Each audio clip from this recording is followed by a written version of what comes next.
لله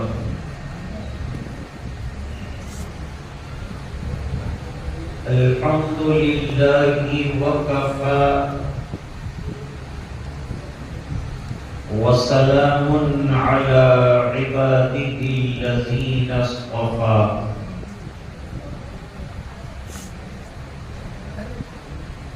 خصوصا على أفضلهم وخاتم النبيين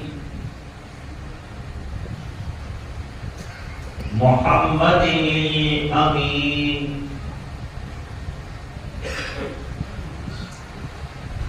وعلى آله وصحبه أجمعين أما بعد أعوذ بالله من الشيطان الرجيم بسم الله الرحمن الرحيم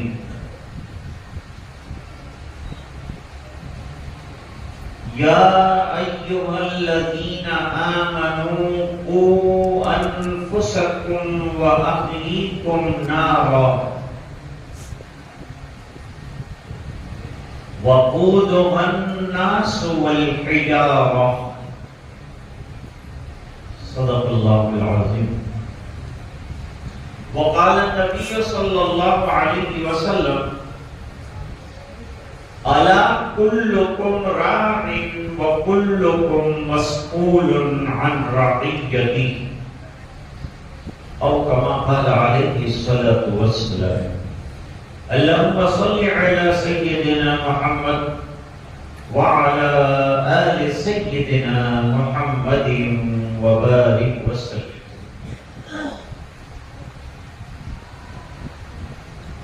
معزز علماء کرام، محترمی سامعین، طلباء عزیز،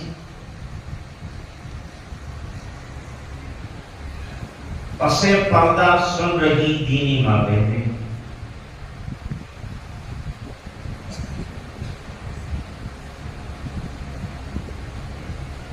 آج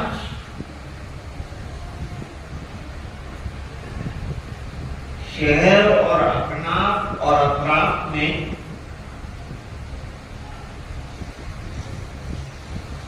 تین بڑے بڑے اجلاس تھے.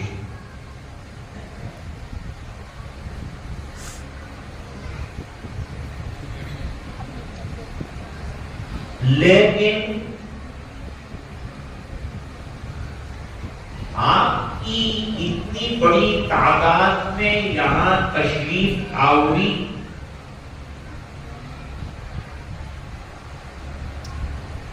اس ادارے سے آپ کی محبت کی علامت ہے.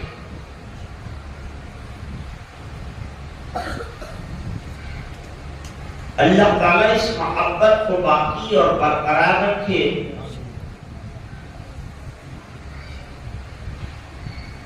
اور ہمیں آپ کی طرف سے دو تعاون ملتے رہے.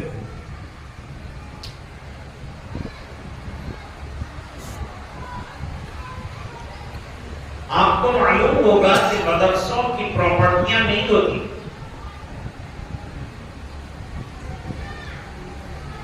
وہ عوامی چندے پر چلتے ہیں.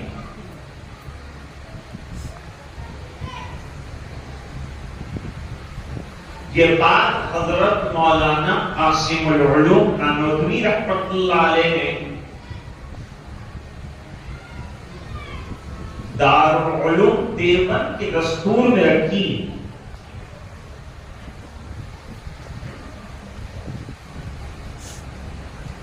کہ ہمارا ادارہ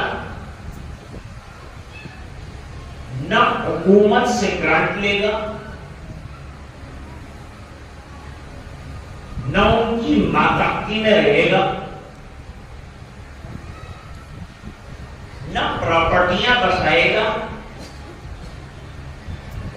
بلکہ عوام کے چار چار آنے سے یہ مدرسے چلیں گے.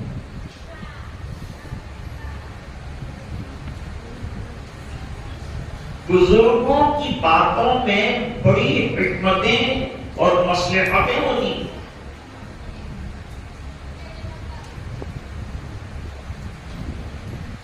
آج ہندوستان میں ہزاروں کی تعداد میں ادارے چل رہے ہیں، چھوٹے بڑے،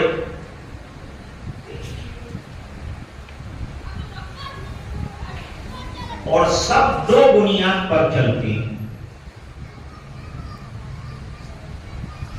ایک اہل اللہ کی دعائیں، دوسرا مخیر حضرات کی گاڑے کی کمائی.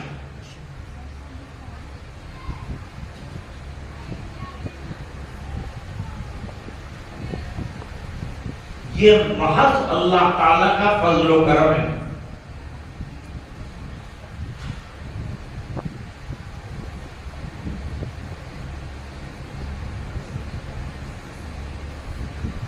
حضرت شیخ الہند رحمت اللہ تعالی علیہ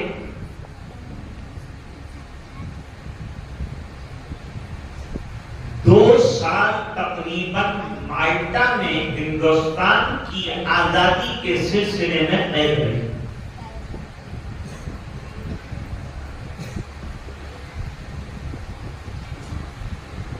لیکن اللہ والے قید میں بھی امت کی فکروں میں رہتے ہیں.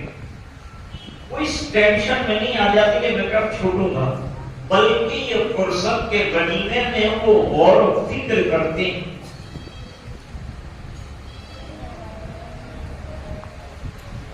کہ امت کے لیے خیر اور فلاح کی کیا شکلیں مد نظر رکھی جائیں، کس سے قوم فوز و فلاح پائے. مالٹا میں سخت سردی، کھانے کے لالے، چاروں طرف سمندر،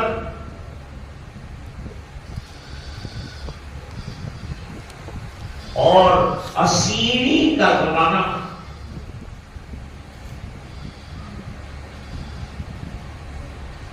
کوئی دوسرا دنیا دار ہوتا تو رو رو کے بیچارہ اسی میں ختم ہو جاتا.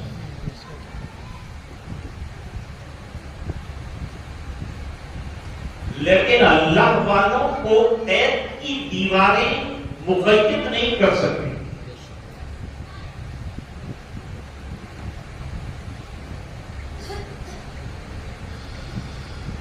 قید خانے میں رہ کر ملکی پیمانے پر کام مجدد الفسانی رحمت اللہ علیہ نے کیا ہے.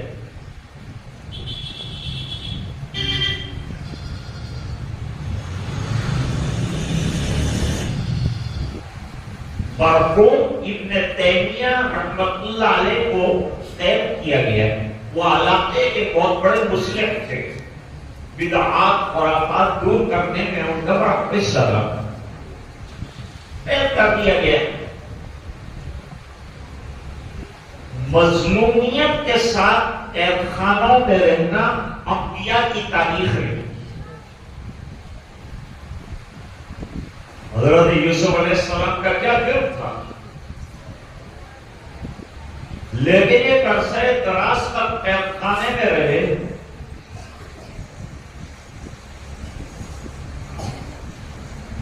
اور قید خانے میں جو بد کردار آئے تھے ان کو حسن اخلاق کا دھنی بنا.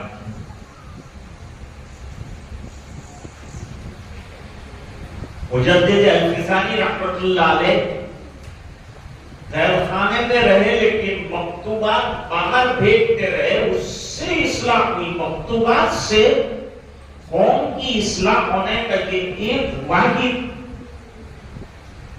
میں نے تاریخ میں واقعہ پڑھا ہے. ابن تیمیہ سے قلم چھین لی گئی کیونکہ وہ رات دن لکھتے تھے. قلم چھین لی گئی تو اندر ان کو کوئلہ مل گیا. کوئلے سے کتابیں لکھی، کئی جلدیں لکھی کوئلے سے.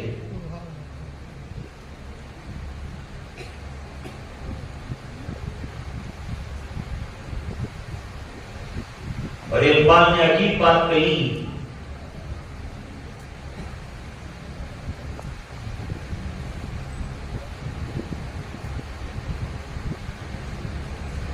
جنت میری پنہاں ہے میرے خون جگر میں. ابن تیمیہ کہا کرتے تھے کہ آپ میری دنیا، میری جنت چھین نہیں سکتے، قید خانے میں محصور کر. اور اس کی وجہ یہ ہے کہ جنت یعنی قرآن کریم میرے سینے میں ہے. میرا کام ہی جب قرآن کریم کھول دیتا ہوں تو ایسا لگتا ہے کہ میں جنت پہ چل رہا ہوں. مجھے قید خانوں کی دیواریں نہیں لگتی.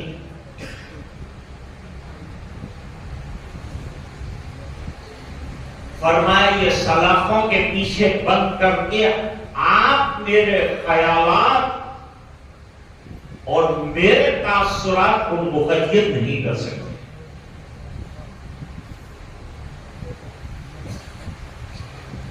مجدد الفسانی رحمت اللہ علیہ نے تاریخی کام تجدید کر دیا، اس لیے ان کو الفسانی کا مجدد قرار دیا گیا.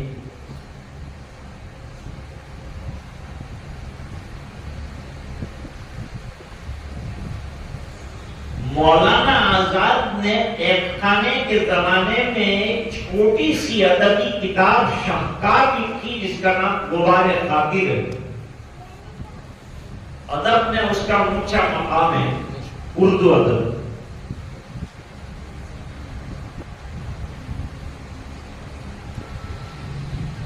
حضرت شیخ الہند رحمت اللہ علیہ نے قید خانے میں امت کے لیے قرآن کریم کا بہترین ترجمہ کیا.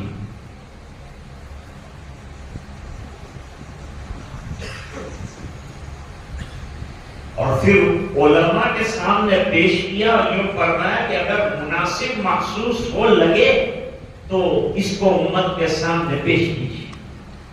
شرما گئے علماء. شیخ الہند حضرت خانوی رحمت اللہ علیہ فرماتے ہیں ان کو تو شیخ العالم کہنا چاہیے،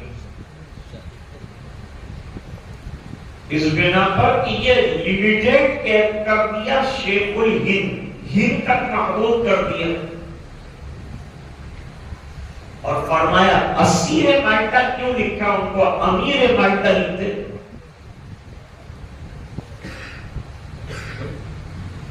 حضرت باہر آئے، علماء کے سامنے بیان دیا، اور انگریز نے چھوڑا اسی وجہ سے تھا کہ صرف ہڈی پسلی رہ گئی تھی، اور ڈر تھا انگریز کو کہ اگر قید خانے میں وصال ہو گیا تو ہندوستان میں اتنا بڑا ہنگامہ ہوگا کہ جس کو کنٹرول کرنا مشکل ہوگا، اس لیے جلدی ان کو چھوڑ دیا.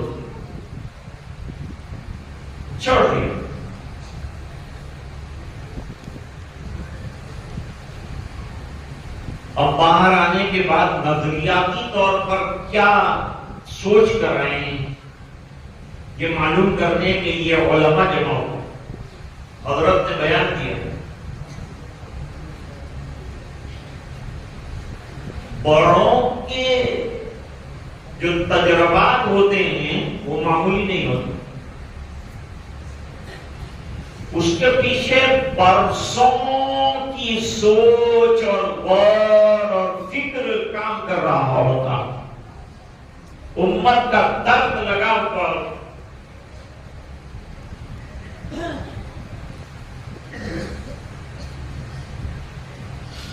حضرت مولانا محمود الحسن صاحب رحمت اللہ تعالی علیہ نے فرمایا ابھی تو آزادی نہیں ملی، آزادی کے لیے ملک کوشاں تھا، اور یہ بھی حضرت رحمت اللہ علیہ کی فکریں تھی. جتنی انقلابی مہمیں اٹھی ہے سب مدرسوں سے اٹھی ہیں، اور مدرسوں ہی نے فتنوں کو ختم بھی کیا ہے. فتنوں کے ختم ہونے کے مراکز یہ مدارس ہیں اور تجدیدی کارنامے انجام دینے کے مراکز بھی مدارس ہیں. مدارس معمولی نہیں. قوموں میں روح پھونکنے کے لیے اور دینی جذبات کو بیدار کرنے کے لیے مدرسہ مرکز ہے. اس کی مرکزی حیثیت کا انکار نہیں کیا جا سکتا.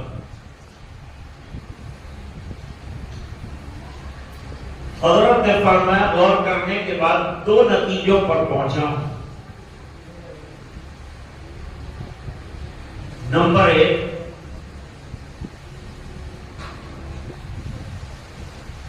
یہ جو افراتفری کا ملک میں مسلمانوں کا معاملہ ہے اور افراتفری پیدا کرنے والے فتنے اور لوگ ہیں، شدی سنگٹھن اور فلاں اور بریلویت اور قانونی کیا کیا،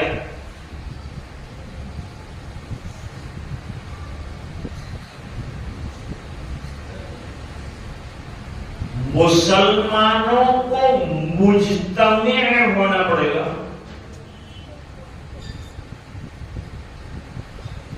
لیکن ایک بات سمجھو،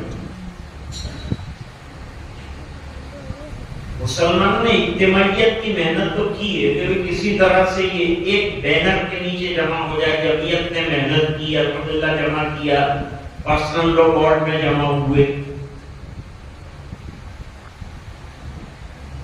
تو ٹھیک ہے اپنی جگہ. لیکن قرآن کریم کے فیصلے کے اعتبار سے یہ امت جو ہے طبقوں میں بٹی ہوئی رہے گی، یہ قرآن کا فیصلہ ہے. اس لیے ایک اسٹیج پر پوری امت آ جائے یہ نہیں ہو سکتا.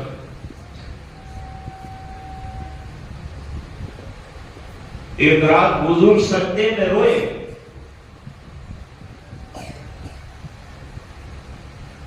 اے اللہ میری امت پوری کے پوری دھنسا کر ختم نہ کر دی جائے، منظور کریے. کوئی ایسا زلزلہ آئے کہ پوری امت مٹ جائے، ایسا نہ ہوئے. اللہ نے منظور فرما لیا، امت اس طرح سے ختم نہیں. فقر و فاقہ سے یہ امت تڑپ تڑپ کر مر جائے، اللہ نے فرمایا یہ بھی نہیں ہوگا. اس امت کی کمزوری فقر و فاقہ نہیں ہے، مالداری ہے.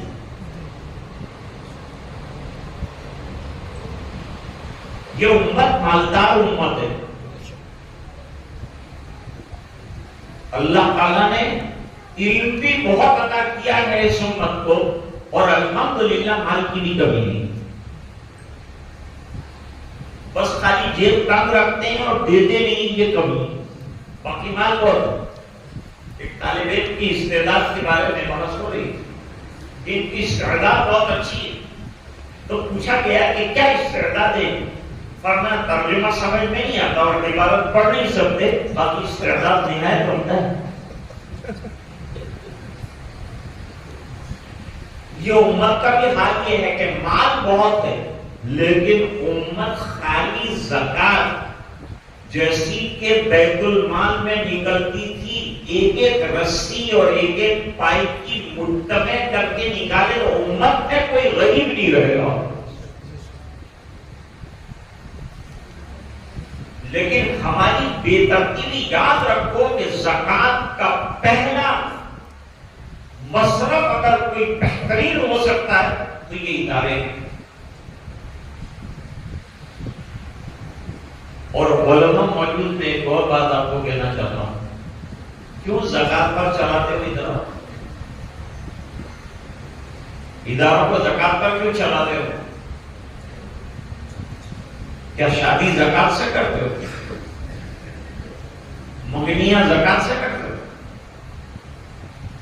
پھر مدرسوں کو زکات کیوں دیتے ہو؟ کیا مدرسوں کو للہ رقم نہیں دی جا سکتی ہے؟ دیتے نہیں دیتے؟ دے سکتے ہیں کہ نہیں دے سکتے ہیں؟ اپنی خالص کمائی میں سے مدرسے میں ₹1,00,000 اور زکات کے علاوہ للہ رقم لگائیے اور مدرسے چلائیے، پھر فخر الدین رازی پیدا ہو، پھر امام غزالی پیدا ہو۔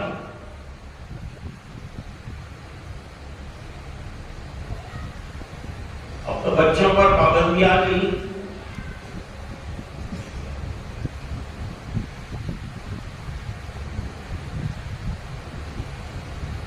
بیجو بالک کیا ہے؟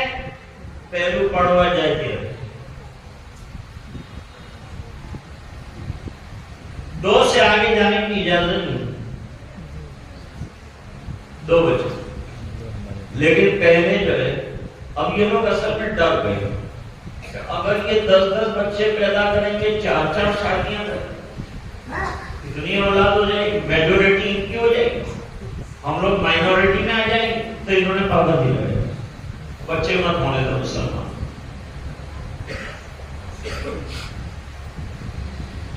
جب اللہ تعالیٰ کو ملک پر غلبہ منظور ہوگا تو یہ سب کاروائیاں بیکار ہو کر رہے، یہ سب آپ کی تدبیریں۔ تقدیر کیا ہوتا اللہ جانتا ہے۔ کم من فئۃ قلیلۃ غلبت فئۃ کثیرۃ بإذن اللہ۔ قرآن کیا کہتا ہے؟ اگر قرآن کریم سے رکھو ان کی باتوں پہ موضوع۔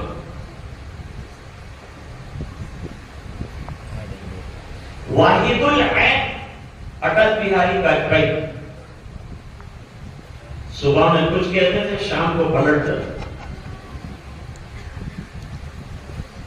روزانہ 2 الگ الگ باتیں کرتے، صبح کو یاد کرتے تو اس سے شام کو بالکل الٹی بات کرتے۔ اور حضرت آدم نے توحید کی بات کی تھی تو آخر میں نبی کریم صلی اللہ علیہ وسلم نے بھی اسی توحید کی بات کی، کوئی چینج نہیں ہے، یہ انبیاء کا نقطہ نظر ہے۔ اور اللہ فرماتے وَمَا أَرْسَلْنَا مِن رَّسُولٍ إِلَّا لِيُطَاعَ بِإِذْنِ اللَّهِ۔ جتنے رسول دنیا میں بھیجے اللہ فرماتے اس لیے بھیجے کہ ان کے نقش قدم کو لیا جائے۔ نقش قدم نبی کے ہیں جنت کے راستے، اللہ سے ملاتے ہیں سنت کے راستے۔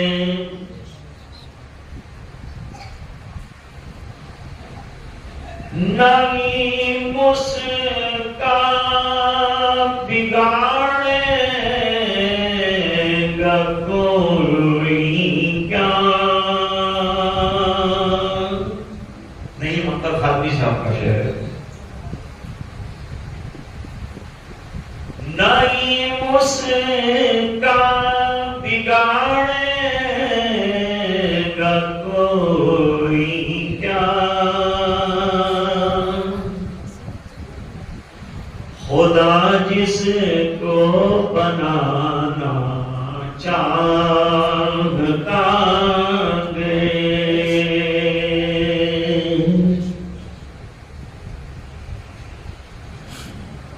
تو بگاڑنے پہ تو دنیا کھلی ہوئی ہے، بنانے پہ اللہ آئے ہوئے۔ ایسی تدبیریں کرو دوستو، ایسے سجدے کرو، ایسا راضی کرو اپنے پروردگار کو کہ اللہ ہمیں غالب، اللہ ہمیں بچانے اور بنانے پہ آ جائیں۔ قرآن کریم نے یوں ہی کہا ہے کیا؟ غلط بات ہے کیا اللہ کے کلام میں غلط بات ہے؟ مانتے ہو کہ نہیں کہ کلام اللہ کا ایک حرف سچا ہے؟ تو اللہ فرماتے ہیں انتم العالون ان کنتم مومنین۔ سر بلندی کا وعدہ فرمائے، شرط لگائی سچے ایمان کی، اور سچا ایمان یقین کا نام ہے، عبادتوں کا نام ہے، آبوزاری کا نام ہے، رات کو اٹھ کے مانگنے کا نام ہے۔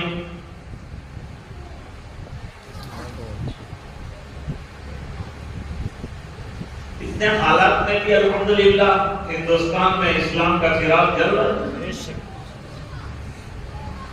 دوسرا کوئی دین ہوتا نا مٹ مٹا کے ختم ہو گئے، لیکن یہ دین اللہ کا ہے. اندھیروں کو یہی تو کھل رہا ہے،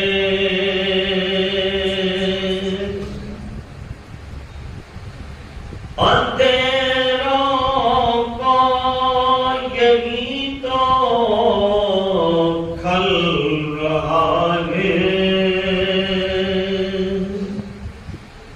دیا میرا ہوا میں جل رہا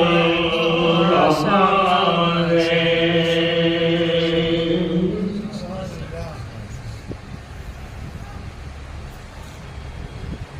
تو ایک تو حضرت شیخ الہند رحمۃ اللہ علیہ نے یہ بات فرمائی،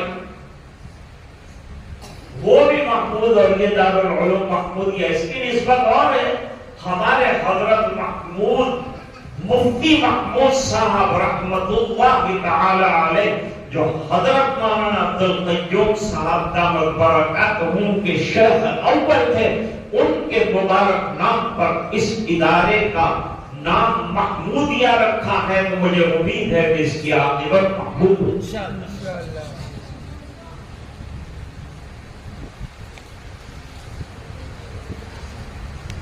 ایک بات تو یہ نہیں کہ متفق ہو جاؤ، اور اتفاق پر شاید کیا کہتا ہے،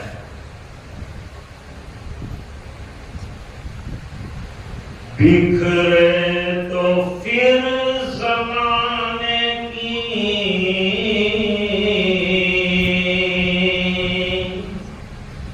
ٹھوکر میں آ گئے،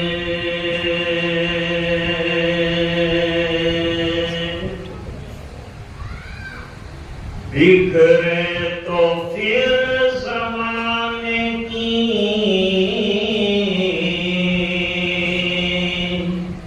ٹھوکر میں آ گئے، اور متحد ہوئے تو زمانے پہ چھا گئے.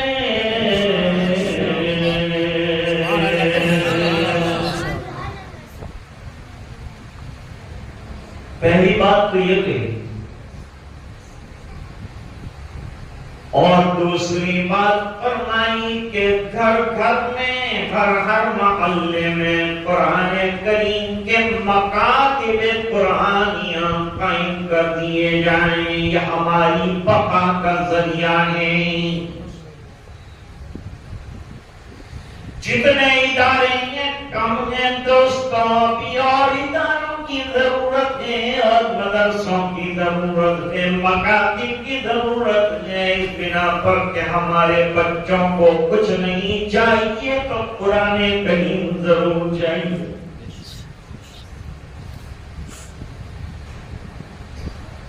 کتاب ہی عجیب ہے، انسان کو کہاں سے کہاں پہنچاتی ہے. صحابہ کرام، ان کی تاریخ میں لکھا کہ وہ اندھیروں کے زمانے کے لوگ تھے، لیکن قرآن کی روشنی آئی تو اللہ نے ان کو کہاں سے کہاں پہنچایا.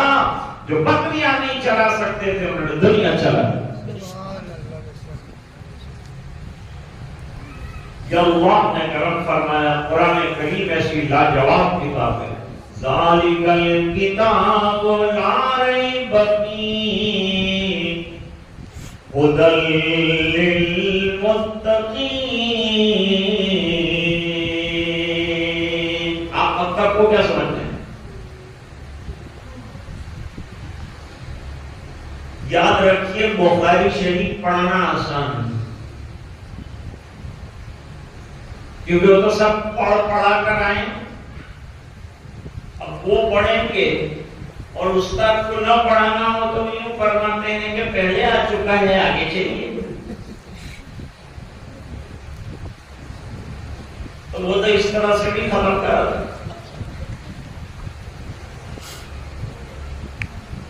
لیکن مکتب میں آنے وہ بچہ جو پڑھا ہوا نہیں ہے اس کو الف سمجھانے میں مولانا عبدالقیوم صاحب نے فرمایا کبھی 6 مہینے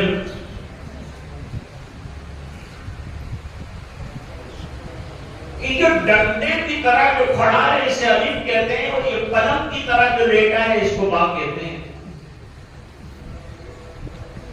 یہ سمجھانے کے لیے کتنا زمانہ لگتا ہے، یہ دل سے پوچھیے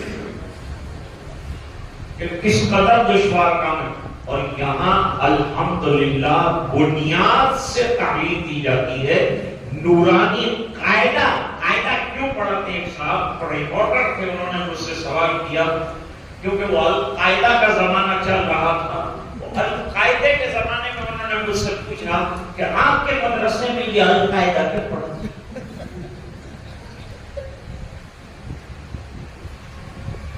میں نے ان کو جواب دیا کہ زندگی کو باقاعدہ بنانے کے لیے قاعدہ پڑھایا جائے، کہ زندگی باقاعدہ ہو جائے۔ ابھی اتنے بچے بیٹھے جو سمجھدار ہیں ماشاءاللہ، آپ اسکول میں جا کے اسپیچ دیجیے، آدھے بچے جو ہیں گڑبڑ نہ کرتے ہیں، حیران پریشان۔ یہ تہذیب و تمدن اور یہ ڈسپلین مدرسے میں جو سکھایا جاتا ہے یہ تعلیم سے بھی زیادہ امپورٹنٹ۔ ایک چھوٹا سا واقعہ سناتا ہوں، ڈسپلین کیا فائدہ دیتا ہے۔ ایک بیٹا تھا، ایک بوڑھا تجربہ کار باپ تھا۔ آج کل باپ کو بیٹا باپ سمجھنے کے لیے تیار نہیں، باپ کو مشورہ دیتا ہے، ابا آپ کو سمجھ میں نہیں آئے گا، تو ابا جان نے یہ کہا کہ سمجھ میں نہیں آیا تھا کبھی تو پیدا ہوا۔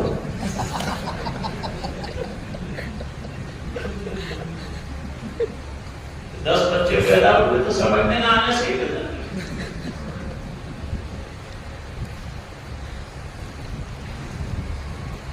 ایک بات یاد رکھیں، بیٹا کتنا بھی بڑا ہو جائے بیٹا ہی رہتا ہے۔ اور میرے والد صاحب فرماتے تھے ماں باپ بیٹا بیٹی یہ رشتہ ختم نہیں ہوتا، بیوی کے ساتھ رشتہ ختم ہو سکتا ہے، بیویاں بھی سب نہیں۔ ایک لفظ استعمال کیا بیوی کے ساتھ رشتہ ختم، لیکن بیٹا کتنا بھی کہے کہ میں تیرا باپ تو میرا باپ نہیں ہے، اس کے کہنے سے کوئی فرق نہیں پڑے گا، باپ بدستور باپ رہے گا۔ تو اپنے ماں باپ کا اکرام و احترام اور ان کا ڈسپلین مد نظر رکھو۔ وَقَضَىٰ رَبُّكَ أَلَّا تَعْبُدُوا إِلَّا إِيَّاهُ وَبِالْوَالِدَيْنِ إِحْسَانًا۔ آگے بڑی تفصیل بیان فرمائی، اتنی تفصیل دنیا کی کسی آسمانی کتاب میں بھی نہیں ملے گی جو قرآن میں ہے۔ اس لیے قرآن تہذیبی اور ثقافتی اعتبار سے ابتری شان کی کتاب ہے۔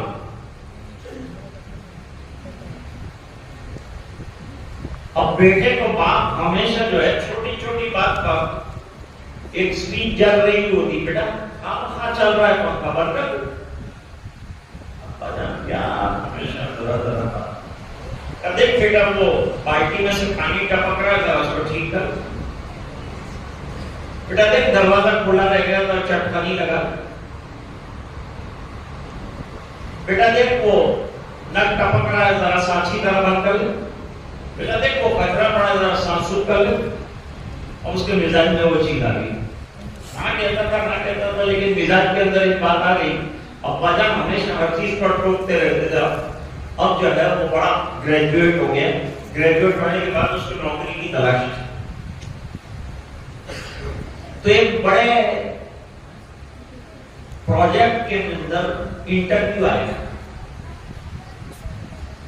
بہت سے لوگ انٹرویو دینے کے لیے جمع ہوئے، اپنے اپنے پورے ریپورٹس اور پوری فائلیں جو ہیں منگائی تھی انہوں نے، وہ لے کر گئے، یہ بھی فائل لے کر گئے۔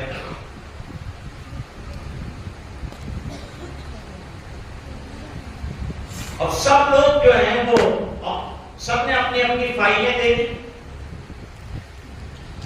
سب نے اپنی اپنی فائلیں دے دی۔ اب اب یہ بیچارہ انتظار کر رہا ہے کہ سب فائلیں دے چکے، میری فائل یہ بھی نہیں جا رہی ہے، کیا ہو رہا ہے، اخیری رہ گئے ہم۔ اب اس کا نمبر آیا، نمبر آیا تو یہ جس آفس میں جانا تھا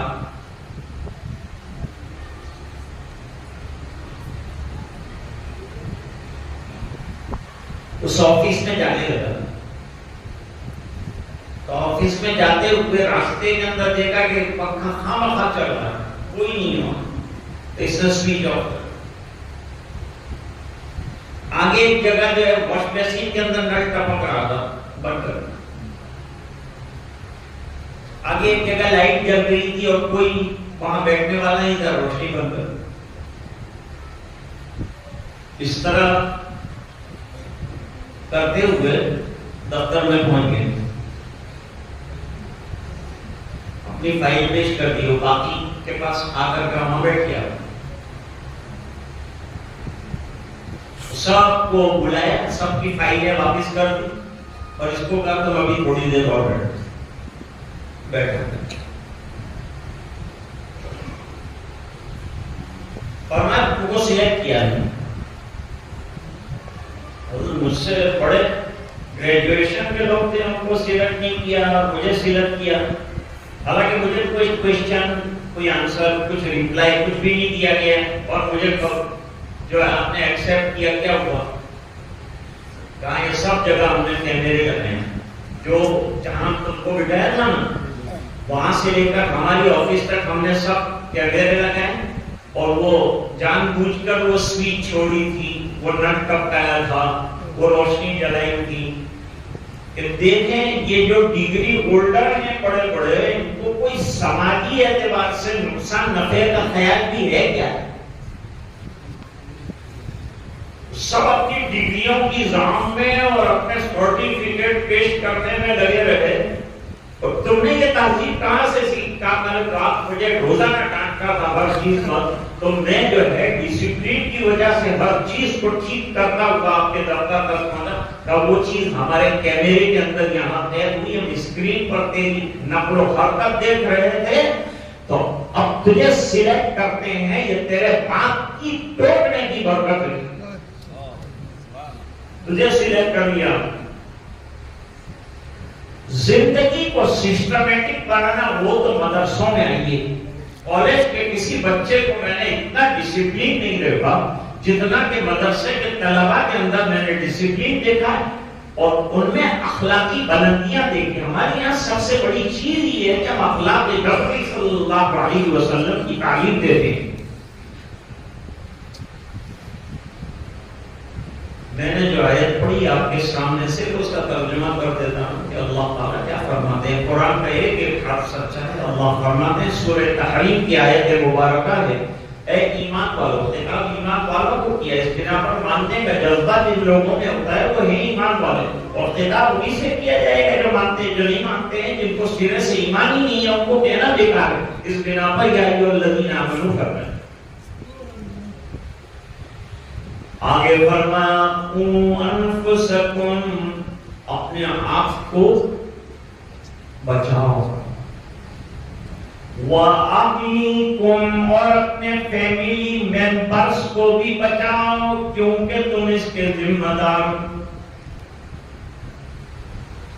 قیامت کے دن خالی تم سے تمہارے ایمان کے بارے میں سوال نہیں کیا جائے گا، بلکہ حدیث سے پتہ چلتا ہے کہ ہر رسپانسیبل اور ذمہ دار کو اس کے انڈر میں کتنے لوگ ہیں، ان تمام کے بارے میں سوال ہوگا۔ اور اسے BA کرایا اور MA کرایا یہ سوال نہیں ہوگا، یہ سوال کرایا جائے گا کہ سب کی تعریف و تعارف ہوا، رب کو پہچانا دل بچے نے، رب سے جوڑنے کے لیے بتاؤ کہ اللہ کی کتاب سے بڑھ کر کوئی چیز ہے کیا؟ جس جگہ رب سے رابطہ قائم کیا جا رہا ہو، بتائیے کہ وہ جگہ کا رتبہ کس قدر اونچا، اور جب رتبہ اونچا ہے تو وہاں پڑھنے والوں کا رتبہ کتنا اونچا ہوگا، اور جو تعاون کرے وہ تعاون کرنے والوں کا تعاون کتنا اونچا ہوگا۔ اللہ اس کو لے جا کر کہاں دیں گے اور کتنا دیں گے اور جنت میں کتنے درجے دیں گے ہم کہیں. اتنی شاندار مسجد بنی. یہ پنکھا تو میں نے بڑے شہر میں, کیونکہ مسجد ہی اتنی بڑی نہیں ہوتی کہ ایسا پنکھا ہے. شاہی پنکھا لگایا 3 سائز. یہ اللہ کا کرم, یا آپ کی توجہات اور دعاؤں کی برکت سے یہ پنکھا ہوا دے رہا ہے, اتنی اچھی ہوا دے رہا ہے کہ اسی کی بھی ضرورت نہیں ہے, ایسا دیسی پنکھا. اور الحمدللہ اتنا بڑا مجمع آج دارالعلوم محمودیہ میں حضرت مولانا کی محنتوں کو خراج عقیدت اور اساتذہ کرام کی محنتوں کو سلام کرنے کے لیے یہاں پر جمع ہوا. ایمان والو, اپنے آپ کو گناہوں کے دلدل سے نکالو, اپنے ایمان کے چراغ کو جلاؤ, روشن کرو, اور اپنے بچے اور بچیوں کے دلوں میں قرآن کریم کو آراستہ کرو, اس کا چراغ جلاؤ, گھروں میں تلاوت کرو, بچوں کو پڑھانے کا ذوق پیدا کرو. اطراف اور جوانی میں جتنے لوگ رہ رہے ہیں, ہم ان سے چندہ کم مانگیں گے, بندہ زیادہ مانگیں گے. ہم کو بچے دیجیے, ہم انشاءاللہ آپ کی امانتیں قیمتی بنا کر آپ کی خدمت میں انشاءاللہ لوٹائیں گے. اور جو ذمہ داریاں ہماری ہے ہمیں اس کا احساس ہے, ہم اسی طرح سے وہ ذمہ داریوں کو پورا کر کے آپ کا دیا ہوا پتھر ہیرا بنا کر نہ لوٹائیں تو ہم کو منہ پر جوتا ماریں. دوستو, میں آج کے اجلاس کی اہم بڑی حفاظ رمضان کی تکمیل ہی پر ان 5 بچوں کو مبارکباد پیش کرتا ہوں. ان کے اساتذہ کرام کے پورے جگر سے سیچنے پر ان کو مبارکباد پیش کرتا ہوں. حضرت مولانا عبدالقیوم صاحب کو مبارکباد پیش کرتا ہوں. اس ادارے کو مبارکباد پیش کرتا ہوں. حضرت مفتی شمعون صاحب دامت برکاتہم العالیہ میرے شاگرد ہیں, میں ان کو بھی مبارکباد پیش کرتا ہوں. بڑے محنتی رہے پڑھنے کے زمانے میں, اور اب بھی جہاں جائیں گے محنت سے پڑھائیں گے. اللہ تعالیٰ ان کی محنتوں کو قبول فرمائے. ہر استاد قاری نعمان بھیا اور صاحب باقی لوگوں کو میں نہیں جانتا, سبھی کے لیے میری دعا ہے کہ اللہ ہر ایک کو اپنی اپنی جگہ بہترین بدنوں سے سرفراز فرمائے.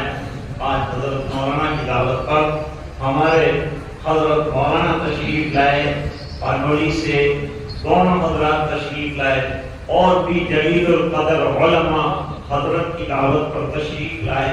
میں ان تمام کی حضرات کو مبارکباد پیش کرتا ہوں. تشریف آوری کی رحمت گوارا فرمائی. مہمانان کرام تشریف لائے.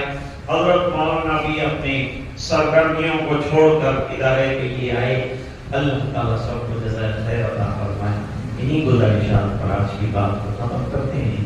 وآخر دعوانا ان الحمد للہ. سبحان اللہ و بحمدہ, سبحان اللہ العظیم, سبحان اللہ و بحمدہ عدد خلقہ و رضا نفسہ و زنۃ عرشہ و مداد کلماتہ. اللهم لك الحمد كما ينبغي لجلال وجهك وعظيم سلطانك. اللهم صل على سيدنا محمد وعلى آل سيدنا محمد وبارك وسلم. آتنا في الدنيا حسنة وفي الآخرة حسنة وقنا عذاب النار وادخلنا الجنة مع الأبرار يا عزيز يا غفار. اللهم افتح لنا بالخير واتمم لنا بالخير واجعل آخر أمورنا بالخير بيدك الخير. اللهم نور قلوبنا بنور القرآن وزين أخلاقنا بنور القرآن وادخلنا الجنة بالقرآن ونجنا من النار بالقرآن. اللهم اجعل القرآن ربيع قلوبنا ونور صدورنا وذهاب همومنا وغمومنا. اللهم أعنا على تلاوة القرآن وذكرك وشكرك وحسن عبادتك. اے اللہ ہمارے گناہوں کو معاف فرما, کوتاہیوں سے درگزر فرما, اپنا فضل اور کرم شامل حال فرما. اے اللہ ان طلبہ عزیز کو قبول فرما, ان کو قرآن کریم کے دور کی اور تلاوت کرتے رہنے کی سعادت سے مالا مال فرما. اس قیمتی دولت کی قدردانی نصیب فرما. اے اللہ ہم سب کو قرآن کریم کا عاشق بنا, ایک ایک حرف سے محبت عطا فرما. اس کی تلاوت اس کا پڑھنا، اس کی اوپر عمل کرنے کی توفیق سے مالا مال فرما۔ اے الہ العالمین، نمازوں کا پابند کر، تلاوت کا شیدائی بنا، سنتوں کا عاشق بنا۔ اے الہ العالمین، ہمارے دل کے ظاہری باطنی تمام امراض کو دور فرما، اور اللہ ہمیں صحت و اخلاص والی زندگی عطا فرما، ایمان والی، تیرے دھیان والی زندگی نصیب فرما، اپنی رضا دائمی عطا فرما۔ اے اللہ پورے مجمع کی مغفرت فرما، ادارے کا دام تیرا میں سکون جس طرح سے جو تعاون کرنے والے تعاون کرتے ہیں انہیں دنیا اور آخرت میں بہترین بندوں سے مالا مال فرما۔ اے الہ العالمین، کے دعائیں اپنے فضل و کرم حبیب پاک صلی اللہ علیہ وسلم کی برکت سے قبول فرما۔ سبحان ربک رب العزت عما یصفون۔